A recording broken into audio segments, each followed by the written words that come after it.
मैं अपनी आंखें तेरी ओर लगाता हूँ।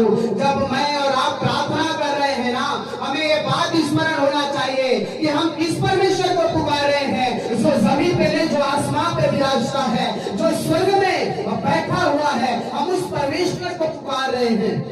हालेलुया। दाऊद ये कहना चाह रहा है, प्रभु मैं अपनी आंखों को पृथ्वी पे रहते हुए तेरी ओर निहार रहा हूं, क्योंकि तू ऊपर है। मेरी समस्याओं से तू ऊपर है, मेरे दुखों से तू ऊपर है, मेरी परिस्थितियों से तू ऊपर है, और तू सब कुछ कर सकता है। हालेलुया। इसलिए दाऊद कहता है, मैं स्वर्ग में विराजमान अपने परमेश्वर की ओर अपनी आंखों को क्या कर रहा हूं, लगा रहा हूं। हालेलुया।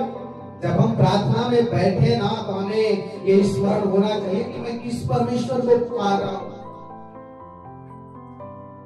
जिसके विषय में लिखा है स्वर्ग उसका सिंहासन है, पृथ्वी उसके चरणों की चौकी है। इतने विशाल परमेश्वर को मैं पुकार रहा हूँ, इतने बड़े परमेश्वर को मैं पुकार रहा हूँ। और जब अपनी समस्याओं को लेकर आओ उसके चरणों में, तब अपने समस्याओं के ऊपर ध्यान मत देना, क्योंकि आपकी समस्या उसके सामने कुछ भी नहीं है।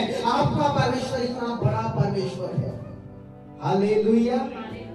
और दाऊद इस बात को जानता है, इसीलिए वो कह पा रहा है कि मैं अपनी आंखों को कहां लगा रहा हूं, स्वर्ग के परमेश्वर की ओर लगा रहा हूं। मैं इसको पुकार रहा हूं, स्वर्ग के परमेश्वर को पुकार रहा हूं, सृष्टिकर्ता परमेश्वर को पुकार रहा हूं। और वो जानता है जिस आशा से वो परमेश्वर की तरफ देख रहा है, वो आशा व्यर्थ नहीं है। हालेलुया। जो हाथ खुदा की तरफ उठ रहे हैं, जो हाथ खुदा की तरफ बढ़ रहे हैं, वो हाथ खाली नहीं लौटेगा। इस बात को दाऊद जानता है, और मुझे और आपको भी इस बात को जानना है कि हमारा परमेश्वर कहाँ है, स्वर्ग में। और वो सब कुछ अपने नियंत्रण में रखता है, और वो सब कुछ कर सकता है। इस विश्वास के साथ हमें उसके चरणों में बैठना है। हालेलुया। और अपनी आंखों को उसके ऊपर लगाए रहना है, टिकाए रहना है। आज बहुत बार ऐसा होता है कि हम अपनी समस्याओं के ऊपर अपने ध्यान को लगाते हैं, हम अपनी चिंताओं की तरफ अपनी आंखों को लगाते हैं, और जब समस्याएं हमारी जिंदगी में आती बस हम उसी देखते रहते हैं। लेकिन दाऊद हमें सिखाना चाहता है, परमेश्वर का वचन हमें सिखाना चाहता है कि अपने ध्यान को, अपनी आंखों को समस्या की तरफ से हटाओ और समस्या को ठीक करने वाले परमेश्वर की तरफ लगाओ। हालेलुया। हालेलुया। इसीलिए आगे लिखा है, देख जैसे दासों की आंखें अपने स्वामियों की हाथ की ओर, और जैसे दासियों की आंखें अपनी स्वामिनी के हाथ की ओर लगी रहती है, वैसे ही हमारी आंखें हमारे परमेश्वर यहोवा की ओर उस समय तक लगी रहेगी जब तक वह हम पर अनुग्रह ना करे। हालेलुया। भजनकार कहता है, प्रभु जिस प्रकार से एक दास अपने स्वामी की तरफ देखता रहता है कि मुझे इसके हाथ से कुछ मिलेगा, ये मुझे कुछ देगा, ये मेरी सहायता करेगा, जैसे एक दासी की आंखें अपनी स्वामी की तरफ लगी रहती है, जैसे एक दासी अपने स्वामी को देखती रहती है, अपनी मालकिन को देखती रहती है, ये मुझे कुछ देगा, और अपने हाथ को फैलाए रखती है, उसी प्रकार भजनकार कहता है, प्रभु मैं भी अपने हाथों को तेरी ओर फैलाए हुए, मैं भी अपने आंखों को तेरी ओर लगाए हुए हूँ। और दाऊद कहता है, प्रभु मैं तब तक लगाए रहूंगा जब तक तुम पर अनुग्रह ना करे। हालेलुया। अब एक बार दो बार प्रार्थना करते और छोड़ देते हैं।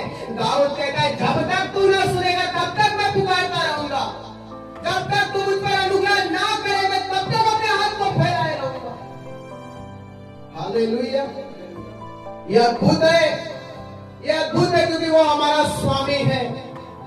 आज मेहनत करने के बाद एक जो दास होता है, एक कर्मचारी अपने मालिक की तरफ देखता रहता है कि जो मैंने कमाया है वो मुझे देगा, जो मैं परिश्रम कर रहा हूँ वो मुझे देगा, क्योंकि वो मेरे ऊपर है, मैं उसके नीचे हूँ। और जब मैं उसके नीचे हूँ तो मैं अपने स्वामी की तरफ ताकता रहूंगा। जब मैं उसके नीचे हूँ मैं अपने स्वामी, अपने राजा को पुकारता रहूंगा।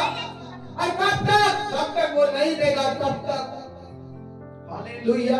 उसी प्रकार हमें अपने परमेश्वर की तरफ ताकते रहना है। यकीन मानिए उसके लिए सब कुछ संभव है, वो कुछ भी कर सकता है, वो सब कुछ कर सकता है। इसीलिए जब आप अपनी आंखों को, उसकी तरफ उठाते हैं ना, वो खाली नहीं जा सकता, वो खाली नहीं आ सकता। हालेलुया। क्योंकि स्वर्ग का परमेश्वर महान परमेश्वर है।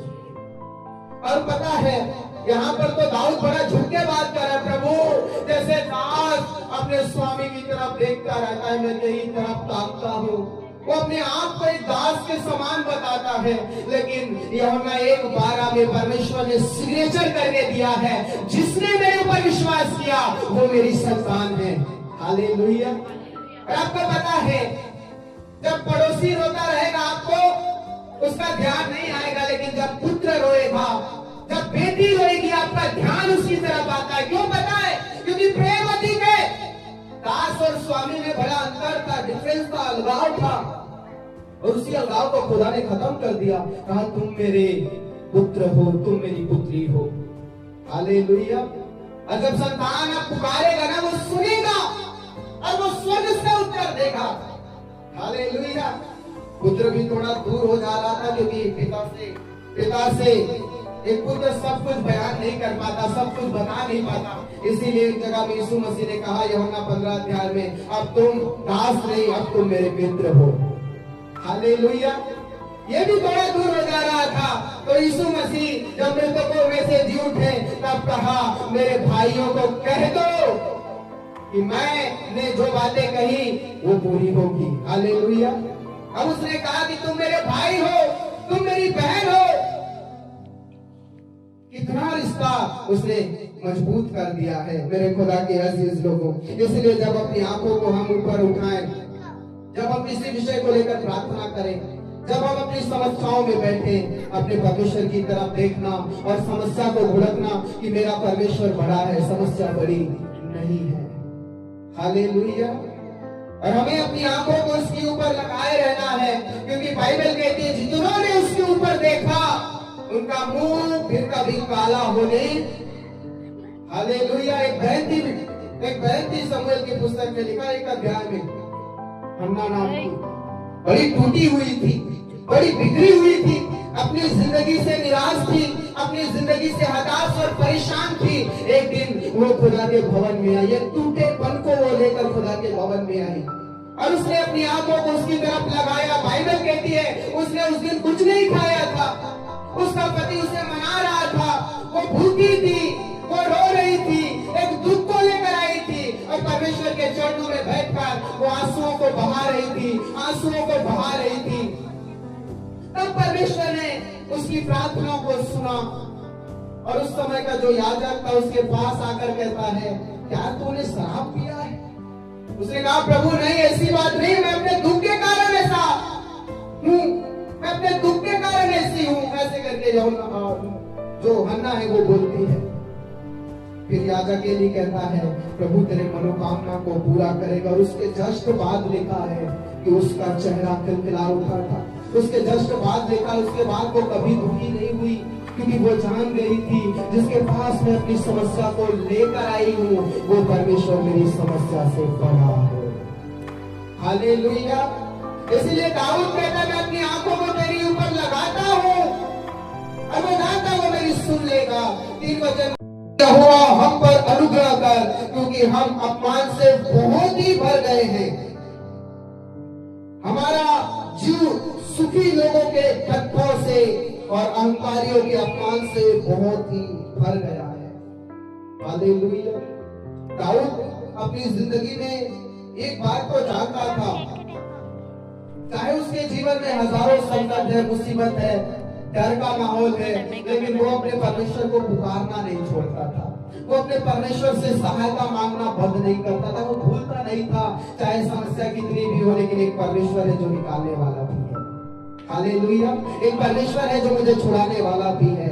चाहे विपत्तियां कितनी भी मजबूत हो, लेकिन मेरा परमेश्वर उससे भी ज्यादा जटिल है, वो खड़ा है मेरी परिस्थितियों से मुझे निकालने के लिए। वो कभी इस बात को नहीं भूलता था। कई बार हम भूल जाते, समस्याओं को देखते और भूल जाते कि एक परमेश्वर भी है जो कहता है मैं तुझे कभी नहीं छोड़ता। एक परमेश्वर भी है जो कहता है मैंने तेरे चेहरे को अपनी हथेली पे खोद रखा। एक परमेश्वर है जो कहता है मैं सदैव तेरी सहायता के लिए खड़ा हूँ। एक परमेश्वर है जो कहता है मैंने तेरे लिए अपनी जिंदगी को दिया है, मैं तुझे प्यार करता हूँ, मैं तुझे बचाना चाहता हूँ। उस परमेश्वर को हम भूल जाते हैं। लेकिन हमें इन बातों को स्मरण करना है, अपने परमेश्वर की महानता को, उसके विशालता को देखना है कि वो परमेश्वर एक बड़ा परमेश्वर है। और जब हम अपनी जुबान से उसे पुकारेंगे, वो हमारी सुनेगा, वो हमारे लिए काम करेगा। हालेलुया। उस स्वर्ग का परमेश्वर जमीन पे उतर के मेरे और आपके लिए काम करेगा। हमें इस बात को नहीं भूलना है मेरे खुदा के अजीज लोगों, क्योंकि वो महान परमेश्वर, वो हमारी सुनता है, वो हमें ताकता है, वो हमारे लिए काम करता है। वो एक बड़ा परमेश्वर है। हालेलुया। वो एक बड़ा परमेश्वर है। लेखक इस बात को बयान नहीं कर पाया कि परमेश्वर का सर कहाँ है। लेखक इस बात को लिखता है कि स्वर्ग उसका सिंहासन है और पृथ्वी उसके चरणों की चौकी है। सिंहासन कहाँ होता है? कमर। जब बैठते हैं कहाँ बैठते हैं? कमर तक ना। लेखक उसके सर का अनुमान नहीं लगा पाया। उसने ये कहा कि स्वर्ग उसका सिंहासन है। सर उससे भी ऊपर। वो कितना विशाल परमेश्वर है और उसके सामने हम कितनी भी बड़ी परिस्थिति को लेकर आए, उसके सामने वो कुछ नहीं है। Hallelujah, hallelujah. इसीलिए हम अपने परमेश्वर की तरफ ताकते रहे, वो उस परमेश्वर की तरफ जो एक बार कहता है ना मुर्दे को जी उठ, तो उसमें जान आ जाता है। संपूर्ण ब्रह्मांड कांप जाता है उसके आवाज से, पहाड़े हिलने लग जाती है, चट्टान पानी देने में मजबूर हो जाता है, आसमान रोटी बरसाने में मजबूर हो जाता